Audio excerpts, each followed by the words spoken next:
Hi friends, बहुत बहुत स्वागत है आपका अपने चैनल यूजीसी नेट सहज दर्पण में। तो प्यारे मित्रों, आज हमने यहाँ पे महत्वपूर्ण भी प्रश्न लिए हैं हिंदी नाटकों से। और इसके पहले अभी आपको बताना चाहूँगी कि हिंदी नाटक का स्कंदगुप्त, चंद्रगुप्त, ध्रुवशामनी और साथ में अंधा युग नाटकों का क्लास हुआ है, लेकिन वो क्लासेस अभी अपलोड नहीं है यूट्यूब पे।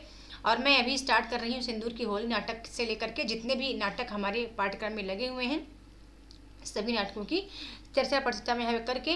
और मैं फाइनली बात करूँगी आज इनके प्रमुख कथन की कि कौन सा कथन कितना इम्पोर्टेंट है आपके लिए परीक्षा के दृष्टिकोण से।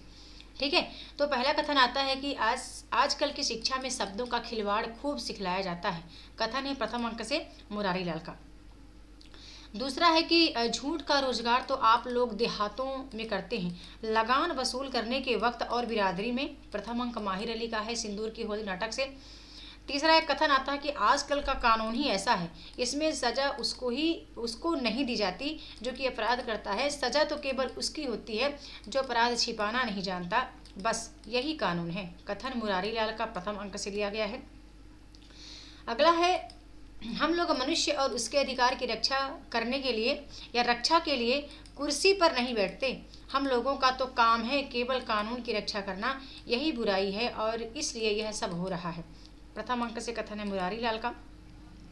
अगला आता है कि जिस वस्तु का अनुभव हुआ ही नहीं उसके अभाव का दुख क्या। कथन है मनोरमा का प्रथम अंक से। कला की भावना किसके भीतर नहीं होती, शिक्षा और कला का संबंध कुछ नहीं है, कला का आधार तो है विश्वास और शिक्षा का संदेह। प्रथम अंक से कथन लिया गया मनोरमा का कथन है। अगला कथन आता है कि चित्र का नाम क्या रखा है तुमने, यौवन के द्वार पर, लेकिन इसका नाम होना चाहिए था मृत्यु के द्वार पर। प्रथम अंक में कथन आता है चंद्रकला का। अगला कथन है कानून और कला का साथ नहीं हो सकता ना। कानून दंड देगा, कला क्षमा करेगी, कानून संदेह करेगा, कला विश्वास करेगी। प्रथम अंक से मनोरमा का कथन है। सत्य का बना लेना इतना सरल होता तो फिर संसार से झूठ का नाम निकल जाता था। कम से कम शराबी की शराब, हत्यारे की हत्या, चोर की चोरी, यह सब कुछ सत्य हो उठता, इन चीज़ों की बुराई निकल जाती। प्रथम अंक से मनोरमा का कथन है। अगला एक और कथन हमारे पास आता है कि पुरुष आंख के लोलुप होते हैं।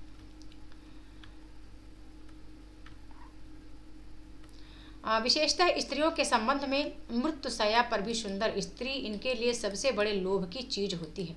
कथन है मनोरमा का प्रथम अंक से। दशाश्वमेध घाट पर भिक्षुकों में एक एक टुकड़े के लिए द्वंद्व चल पड़ता है। वे सभी भूखे रहते हैं, ज्ञान के लिए वहाँ लेस मात्र भी जगह नहीं है। उन्हीं भिक्षुओं की तरह हो गई हैं तुम्हारी यह पुरुष जाति। द्वितीय अंक में कथन मनोरमा का है। अगला एक कथन मनोरमा का और आता है कि पुरुष का सबसे बड़ा रोग स्त्री है और स्त्री का सबसे बड़ा रोग है पुरुष। यह रोग तो मनुष्यता का ही है और शायद मनुष्यता के विकास के साथ इसका भी विकास हुआ। द्वितीय अंक से मनोरमा का कथन है। किसी को गोली मारना यदि वीरता है तो गोली मार कर बांसुरी बजाना तो वीरता से बढ़कर वीरता है और महानता से बढ़कर महानता है। द्वितीय अंक में मनोज शंकर का कथन है। अगला है, स्त्री के लिए ज्ञान और विद्या का कोई मूल्य नहीं है। प्लेटो के प्रजातंत्र में कवि को कोई स्थान नहीं दिया गया था। स्त्री के प्रेम तंत्र में बुद्धि और ज्ञान को कोई स्थान नहीं दिया गया है। मनोज शंकर का कथन है द्वितीय अंक से। अगला है कि प्रेम करना विशेषतः स्त्री के लिए कभी बुराई नहीं। स्त्री जाति की स्तुति केवल इसलिए होती है कि वे प्रेम करती है, प्रेम के लिए उसका जन्म होता है। द्वितीय अंक से मनोज शंकर का कथन है। अगला कथन आता है कि यहाँ देहातों में अधिकांश रोग पूजा पाठ तंत्र मंत्र से अच्छे किए जाते हैं। द्वितीय अंक से मनोज शंकर का कथन है। वैधव्य तो मिटेगा नहीं, तालाब का आगमन होगा। मनोरमा का कथन है द्वितीय अंक में। अगला एक कथन आता है कि तुम्हारी मजबूरी पहले सामाजिक और फिर मानसिक हुई, मेरी मजबूरी प्रारंभ से ही मानसिक हो गई। तृतीय अंक में चंद्रकला का कथन है। अगला है कि मेरे भीतर आज चिरंतन नारित्व का उदय हुआ है, मेरी चेतना आज मेरे चारों ओर फैल रही है। तुम कहती हो मुझे उन्माद हो रहा है, मैं आज अपने पैरों पर खड़ी हो रही हूँ। चंद्रकला कथन, ठीक है, इंपॉर्टेंट है, ठीक है। चंद्रकला का कथन है। अगला है कि मेरे साथ वेद मंत्रों और शंख ध्वनि का सवाल था, इसलिए मैं एक बार विधवा हुई, लेकिन तुम्हारे साथ तो अनेक बार विधवा होने की संभावना है। कथन है मनोरमा का। अगला एक और कथन आता है हमारे पास कि स्त्रीत्व, स्वतंत्र स्त्रीत्व आज दिन के नए विचार जो संसार को एकदम स्वर्ग बना देना चाहते हैं, उनमें से एक है। लेकिन इस नए स्वर्ग की कल्पना के मूल में कोई आदर्श नहीं है। हाँ, प्रवृत्तियों की घुड़दौड़ के लिए यह काफ़ी मैदान दे सकेगा। मनोरमा का कथन है। अगला आता है कि अंग्रेजी में आत्मा की भावना अनादि की ही है।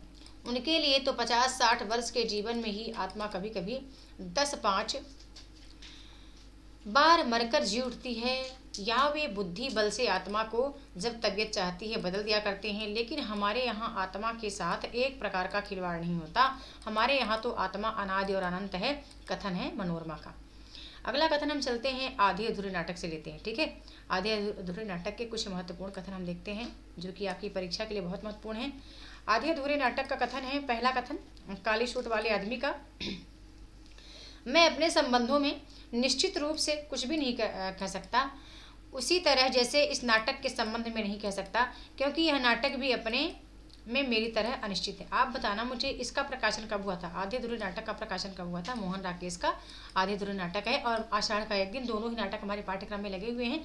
आप बताइएगा इसका प्रकाशन कब हुआ था और इसकी प्रमुख नायक कौन है, प्रमुख नायिका कौन है। ठीक है, प्रमुख ही बताना है, मैं सबका नहीं पूछ रही बंधु, मैं आपसे केवल प्रमुख पूछ रही, प्रमुख नायिका और प्रमुख नायक कौन है।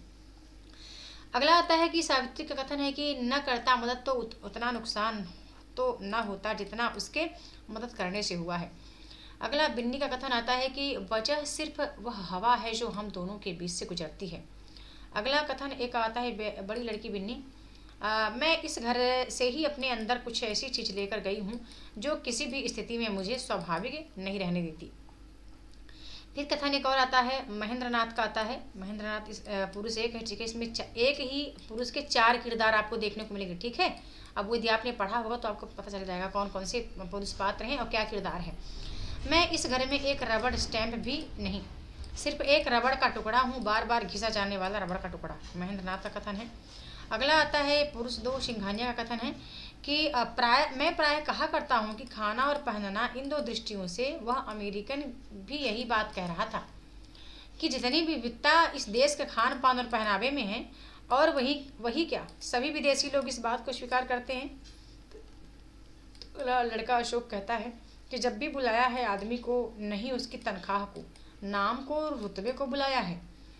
अगला है स्त्री कहती है सावित्री कि एक आदमी है, घर बसाता है, क्यों बसाता है, एक ज़रूरत पूरी करने के लिए। कौन सी ज़रूरत, अपने अंदर के किसी उसको एक अधूरापन कह लीजिए, उसको भर कर सकने की। इस तरह उसे अपने लिए अपने में पूरा होना होता है, किन्हीं दूसरों को पूरा करते रहने में ही ज़िंदगी नहीं काटनी होती है। अगला जुनेजा है, पुरुष नंबर 4 है। उसका कथन आता है कि तुम्हारे लिए जीने का मतलब रहा है कितना और कुछ एक साथ होकर, कितना कुछ एक साथ पाकर और कितना कुछ एक साथ ओढ़कर जीना। फिर एक कथन आता है सावित्री का कि मुझे भी अपने पास उस मोहरे की बिल्कुल बिल्कुल ज़रूरत नहीं है जो न खुद चलता है न किसी और को चलने देता है। ठीक है, अब हम आए हैं आषाढ़ के एक दिन से, जो कि बहुत इंपॉर्टेंट है आपके लिए, परीक्षा के लिए आपके बहुत ही इंपॉर्टेंट है ये आषाढ़ का एक दिन। ओके, तो इसको जरूर आप देखिएगा। ओके, आगे चलते हैं। यहाँ पे हमारा पहला कथन आता है निकल करके। कथन है कि आषाढ़ का पहला दिन और ऐसी वर्षा माँ, ऐसी धारासार वर्षा दूर दूर तक की उपकात्याएं भीग गईं। प्रथम अंक में मल्लिका का कथन है। अगला कथन आता है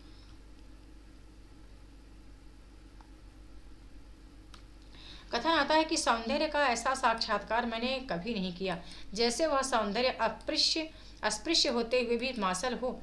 मैं उसे छू सकती थी, देख सकती थी, पी सकती थी, तभी मुझे अनुभव हुआ कि वह क्या है जो भावना को कविता का रूप देता है। कथन है मल्लिका का प्रथम अंक से। अंबिका कहती है कि आज तुम्हारा जीवन तुम्हारी संपत्ति है, मेरा तुम पर कोई अधिकार नहीं है। अंबिका कहती है मल्लिका से। मल्लिका कहती है कि मैंने भावना में एक भावना का वर्णन किया है, मेरे लिए वह संबंध सब संबंधों से बड़ा है। मैं वास्तव में अपनी भावना से प्रेम करती हूँ जो पवित्र है, कोमल है, अनश्वर है। प्रथम अंक में मल्लिका का यह कथन है। मल्लिका अंबिका से कहती है अपनी माँ से। ठीक है, ये आपके पेपर में आया हुआ प्रश्न है 2021 में। अगला आता है प्रथम अंक में अंबिका कहती है कि माँ का जीवन भावना नहीं कर्म है। अगला एक दंतुल पात्र है, कहता है कि सम्राट ने स्वयं ऋतु संहार पढ़ा और उसकी प्रशंसा की है। इसलिए आज उज्जैनी का राज्य ऋतु संहार के लेखक का सम्मान करना और उन्हें राजकवि का आसन देना चाहता है। आचार्य वर ऋषि इसी उद्देश्य से उज्जैनी से यहाँ आए हैं। अगला अंबिका का कथन आता है कि वह व्यक्ति आत्म सीमित है, संसार में उसे अपने सिवा उसे और किसी से मोह नहीं। अगला आता है प्रथम अंक अंबिका का है कि तुम्हारे साथ उसका इतना ही संबंध है कि तुम एक उपादान हो जिसके आश्रय से वह अपने से प्रेम कर सकता है, अपने पर गर्व कर सकता है। आगे कथन आता है कि तुम्हारे साथ उसका इतना ही संबंध है कि तुम एक उपादान हो जिसके आश्रय, ठीक है, माफ कीजिएगा रिपीट हुआ है। अगला कालिदास के वाक्य आते हैं मंतुल से, कहते हैं मातुल से कि मैं राजकीय मुद्राओं से कृत होने के लिए नहीं हूँ। अंबिका का कथन एक आता है कि सम्मान प्राप्त होने पर सम्मान के प्रति प्रकट की गई उदासीनता व्यक्ति के महत्व को बढ़ा देती है। प्रथम अंक में अंबिका कहती है। दूसरा है, एक कथन आता है 11 नंबर कि योग्यता 1/4 व्यक्तित्व का निर्माण करती है, शेष पूर्ति प्रतिष्ठा द्वारा होती है, निक्षेप का कथन है। अगला है छंदों का अभ्यास मेरी वृत्ति नहीं है, विलोम का कथन है। अगला आता है कि विलोम क्या है, एक असफल कालिदास और कालिदास एक सफल विलोम, हम कहीं एक दूसरे के बहुत निकट पड़ते हैं। अंक है प्रथम अंक में विलोम का कथन है। एक कालिदास का कथन आता है कि वर्षों का व्यवधान भी विपरीत को विपरीत से दूर नहीं करता। एक कथन आता है कि राजनीति साहित्य नहीं है, उसमें एक एक क्षण का महत्व है, उसी एक क्षण के लिए भी चूक जाए तो बहुत बड़ा अनिष्ट हो जा सकता है। राजनीतिक जीवन की धुरी में बने रहने के लिए व्यक्ति को बहुत जागरूक रहना पड़ता है। साहित्य उनके लिए जीवन का पहला चरण था और वे दूसरे चरण में बहुत पहुंच चुके हैं। मेरा अधिक समय इसी आयास में बीतता है कि उनका बढ़ा हुआ चरण पीछे न रह जाए। बहुत परिश्रम पड़ता है इसमें। प्रियंक मंजूरी का कथन है। अगला कथन मातुल का आता है कि राजनीति में कुछ भी असंभव नहीं, जितना संभव है कि ऐसा न हो उतना ही संभव है कि ऐसा हो, और यह भी संभव है कि जो हो वह ना हो। तृतीय अंक में मातुल का कथन आता है। एक कथन और आता है कि मैं समझ पाता हूँ सत्य सदा उसके विपरीत होता है, और मैं जब उस विपरीत तक पहुँचने लगता हूँ तो सत्य उस विपरीत से विपरीत हो जाता है। तृतीय अंक में मातुल का कथन है। अगला कथन आता है कि तुमसे बाहर जीवन की गति ही नहीं, तुम ही तुम हो और कोई नहीं, परंतु समय निर्दय नहीं है। उसने औरों को भी सत्ता दी है, अधिकार दिए हैं। वह धूप और नैवेद्य लिए घर की देहली पर रुका नहीं रहा। उसने औरों को अवसर दिया है, निर्माण किया है। तुम्हें उसके निर्माण से वितृष्णा होती है क्योंकि तुम जहां अपने को देखना चाहते हो नहीं देख पा रहे हो। अगला कथन आगरा बाजार नाटक से है, ठीक है। खुदा तुझको खैर दे, हम तो न चांद समझे न सूरज है जानते बाबा, हमें तो ये नजर आती है। रोटियां रोटी न पेट में हो तो कुछ भी जतन न हो। मैले की सैर ख्वाहिशें, मैले की सैर ख्वाहिशें बागी चमन न हो। आगे देखते हैं, कथन आता है कि भूखे गरीब दिल की खुदा से लगन न हो। सच है कहा किसी ने कि भूखे गरीब दिल की खुदा से लगन न हो। सच कहा है किसी ने कि भूखे भजन न हो, अल्लाह की भी याद दिलाती है। ठीक है, तो इसके हम कथन नहीं पढ़ रहे हैं, ठीक है। हम हैं इनके कथन जो आगरा बाजार है नहीं पढ़ रहे हैं।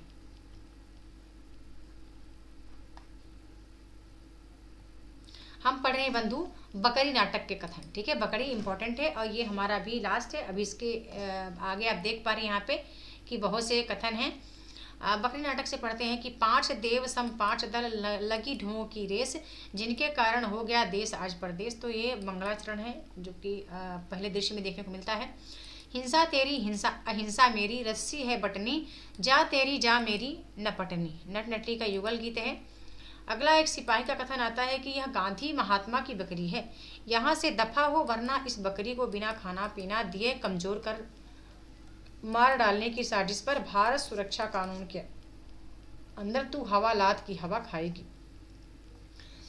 एक युवक का कथन आता है कि आज बकरी गांधी जी की हुई, कल तो गाय कृष्ण जी की हो जाएगी, बैल बलराम जी के हो जाएंगे, ये सब ठग हैं ठग। अगला सिपाही कहता है कि देवी ने खुद कहा है सब अपना काम करो, करमवीर को चुनाव लड़ने का हुक्म दिया है, उसे चुनाव चिन्ह के रूप में स्वयं अपना थन दिया है। जान लो तुम सब लोग, करमवीर को वोट दोगे, उसी की मार्फत तुम्हारा कल्याण होगा, भाग्य खुलेंगे। दूसरा अंक से सिपाही का कथन है। युवक का कथन है कि यही की वोट चुनाव सब मजाक हो गया है, सब झूठ पर चल रहा है। गरीबों की बकरी पकड़कर उनसे पहले दुहा, अब वोट दुह रहे हैं, फिर पद और कुर्सी दुहेंगे। ठीक है, युवक का कथन है। एक कथन और आता है कि लोक तंत्र जिंदाबाद जिंदाबाद, तुमसे जात पात है आबाद, फिर का परस्ती है तुमसे ना, धर्म और संप्रदाय भाषा क्षेत्र आए, कुचल कर खड़े हैं इत्तेहाद। लोकतंत्र जिंदाबाद जिंदाबाद। ठीक है, आगे कथन आता है कि हम जन्म के ठाकुर हैं, कर्म से ब्राह्मण और सेवक हरिजनों के हैं, हमें सबका वोट मिलना चाहिए। कथन है करमवीर का, दूसरे अंक में बोलता है। अगला कथन आता है तन मन धन उन्नायक सब जब है, जय जय जय बकरी माता। नट नटी का कथन है अब दूसरे अंक में। अगला है दिन में रोटी के हों सब देश में लाले पड़े, हो सभी खामोश सबकी जगह पर ताले पड़े, दिल दिमाग और आत्मा पर इस कदर जाले पड़े, सूखे की शतरंज नेता खेले दिल काले पड़े। ठीक है, दूसरा अंक में सभी बोलते हैं। अब आ गया एक और द्रोणाचार्य के बड़े इंपॉर्टेंट कथन है, पर इसको मैं भी नहीं पढ़ रही हूँ। ठीक है, बहुत महत्वपूर्ण है, यहाँ से प्रश्न आने के चांस रहते हैं, लेकिन उससे पहले आपको ध्रुवशामनी, स्कंदगुप्त, चंद्रगुप्त और उनके कथन आपको देख लेने हैं। ठीक है, ये आपको ऐप पर मिल जाएंगे, ऐप पर उनके कथन ऑलरेडी अपलोड कर दिए जाएंगे आज शाम तक, और बाकी इकाई 5 से इकाई 10 तक के आपको प्रश्नोत्तरी ऐप पर ही मिल जाएंगे। ठीक है, इसके बाद एक और द्रोणाचार्य के बाद हम कथन हमने लिया है बंधु अंजो दीदी का कथन हमने लिया। ठीक है, नाटक अंजो दीदी का कथन हमने लिया, और इसके बाद हमने ले लिया महाभोज नाटक के कथन। ठीक है, तो हो गया, चलिए ठीक है, क्लास को समाप्त करती हूँ। वीडियो पसंद आए तो चैनल को लाइक करें, सब्सक्राइब करो। यदि अभी तक आपने मेरा ऐप डाउनलोड नहीं किया है तो जाके आज ही आप ऐप को डाउनलोड कर लें, क्योंकि वहाँ पे आपको बहुत सारी क्लासेस मेरी मिल जाएंगी, कुछ फ्री हैं, कुछ पेड कोर्स हैं, और पेपर 1 का टेस्ट भी आप लगा सकते हैं। मेरे टेस्ट मात्र 300 उसकी प्राइस है, तो बिल्कुल आप ले सकते हैं। और बहुत बहुत धन्यवाद। एक छोटा सा कमेंट करके ज़रूर बताएं कि आपका ये वाला प्रश्न पत्र कैसे तैयार है, मतलब आपने कितना तैयार किया हुआ है, तो आप एक छोटा सा कमेंट छोड़ सकते हैं मेरे लिए। ओके, बहुत बहुत धन्यवाद।